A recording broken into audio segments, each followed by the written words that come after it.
Well, I was going to make you a video, and I was like, what am I going to say? And then I was like, well, I just sent you a Bible verse, so I want to tell you what God's telling me, okay? Okay. So it's 2 Corinthians 12. Let's start at verse 6. Okay. It says, for though I might desire, this is New King James Version, though I might desire to boast, I will not be a fool, for I will speak the truth, but I refrain, lest anyone should think of me above what he seems me to be, or hears from me.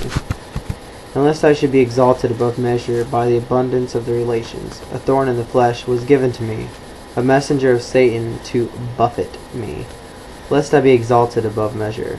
Concerning these things I pleaded with the Lord 3 times, that it might depart from me. And he said to me, my grace is sufficient for you, for my strength is made perfect in weakness.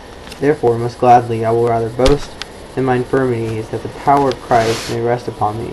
Therefore I take pleasure in infirmities, through reproaches and needs, persecutions and distresses for Christ's sake. For when I'm weak, then I am strong. And like what God's speaking to me is like, okay, so this is Paul speaking to the church in Corinth, to whatever, and he was talking to them, or talking to God, basically, and this thorn of his flesh came against him. So some type of demonic pressure or something came against him, and and he couldn't get it off him. He was like, what the heck? And he called out to the Lord. He pleaded with the Lord, he said 3 times. He said, that might depart from me.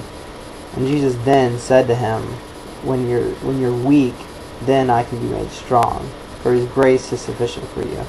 So basically this is what God's saying for you, that in your weakness then you are made strong. Soon you're going to be boasting in your weaknesses, because they're going to be your strength. And just like to let you know that when you're weak, then you're strong. You can't rely on your own strength during these times. God's making you a new person, making you new. So just know that God's got your back. He's very proud of you, and he loves you. And that your friend James Michael Dixon III also loves you very much. I gotta work on my project, but that's what you're getting from me, and I pray that God's blessing you, and that you'll just host his presence, and just seek him. And just like Paul cried out for God when he had that thorn in his flesh, just cry out to God. Don't stop. Don't turn back. Don't look to the left or the right. Don't be distracted by this. Just know that your weakness isn't going to overtake you, that his strength is more than sufficient. His grace is more than sufficient for you. Okay, bye.